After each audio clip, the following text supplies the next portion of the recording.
السلام علیکم ناظرین، نئی ویڈیو میں خوش آمدید کہتا ہوں۔ آج کی جو ویڈیو ہے یہ مدینہ منورہ کی ایک معروف زیارت کی نفاذ قرآن کریم پرنٹنگ کمپلیکس کے بارے میں ہے۔ یہ کمپلیکس مسجد نبی سے تقریباً 10 کلومیٹر مغربی جانب واقع ہے اور طریق تبوک یعنی تبوک روڈ پر واقع ہے۔ ناظرین، یہاں پہ زائرین جو عمرہ کے آتے ہیں وہ گروپوں کی شکل میں یہاں پہ اس کمپلیکس کی زیارت کے لیے آتے ہیں اور گیٹ پہ ان کو ایک گروپ کی شکل میں اندر لے جایا جاتا ہے اور اندر جا کے یہ جو بلڈنگ آپ کو نظر آ رہی ہے اس میں ایک وزٹنگ گیلری بنی ہے۔ اس وزٹنگ گیلری میں زائرین آ کے خود اپنی آنکھوں سے قرآن پاک کی پرنٹنگ کا عمل دیکھتے ہیں۔ وہاں پہ ایک بہت بڑی جو کلیکشن موجود ہے، جتنے قرآن کا پاک پرنٹ ہوتے ہیں وہ اس گیلری میں موجود ہیں۔ یہ وزٹ کے ختم ہونے پر ہر زائر کو ایک قرآن کریم ہدیۃً پیش کیا جاتا ہے۔ اب جب بھی مدینہ شریف آئیں تو آپ اس کی ضرور زیارت کریں۔ اس کے اغراض و مقاصد یہ تھے کہ اس میں ایک ایسے قرآن پاک کی طباعت کی جائے جو غلطیوں سے بالکل مبرہ ہو، اور اس کے علاوہ ایک اسلامک ریسرچ سینٹر بھی اس میں موجود ہے۔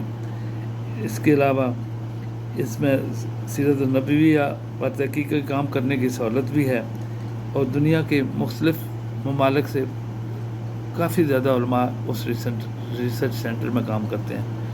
اس قرآن کریم کمپلیکس کے ساتھ جامعہ اسلامیہ مدینہ منورہ کا بھی تعلق ہے، وہ بھی اس کے ساتھ ایفیلیٹڈ ہے اور ریسرچ کا کام جو ہے وہاں کے جو علماء حضرات ہیں وہ یہاں آ کے بھی کرتے ہیں اور یہاں کے جو علماء حضرات ہیں وہ وہاں جا کے ان کے ساتھ باہمی مشاورت سے کرتے ہیں۔ تو اس مجمع میں جو سالانہ جو اس کی پروڈکشن کیپیسٹی ہے وہ تقریباً 10 ملین کے قریب ہے، یعنی 10 ملین قرآن کریم جو ہے وہ اس میں چھپتے ہیں اور دنیا کی 60 زبانوں میں جو ہے اس کا ترجمہ اس سے بھی بلکہ اب زیادہ زبانوں میں چھپتا ہے، جن میں اسپینی ہے، انگلش ہے، رشین ہے، جرمن ہے، پشتو ہے، اردو ہے، بروئی ہے، ہندی ہے اور پرتگالی ہے، ویتنامی ہے، یعنی دنیا کی ہر زبان میں تقریباً آلموسٹ یہاں پہ چھپ رہا ہے۔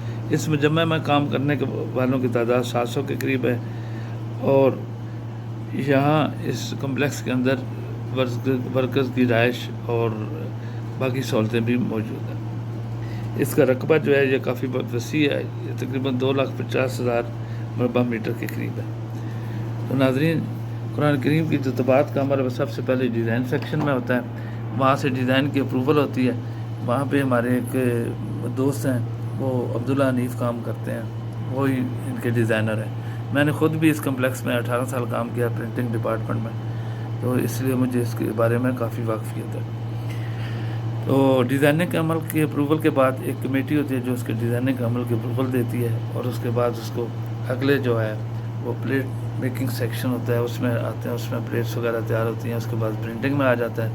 پرنٹنگ کرنے کے بعد جو ہوتا ہے وہ کوالٹی کنٹرول کے تحت ان کی بائنڈنگ، ہر مرحلے پر کوالٹی کنٹرول کو مد نظر رکھا جاتا ہے، تو سخت ترین کوالٹی کے تحت اس کی پرنٹنگ کی جاتی ہے۔ تو ناظرین، یہ تھی آج کی مختصر اس کا تعارف۔ یہ جو سامنے آپ کو نظر آ رہی ہے یہ ڈیزائن ڈپارٹمنٹ ہے اور اس میں نہایت ہی دنیا کے بہترین ڈیزائن جو ہے وہ پیش کیے جاتے ہیں۔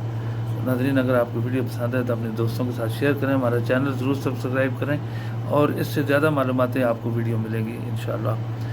اللہم صلی وسلم علی سیدنا محمد وعلی آلہ وصحبہ اجمعین۔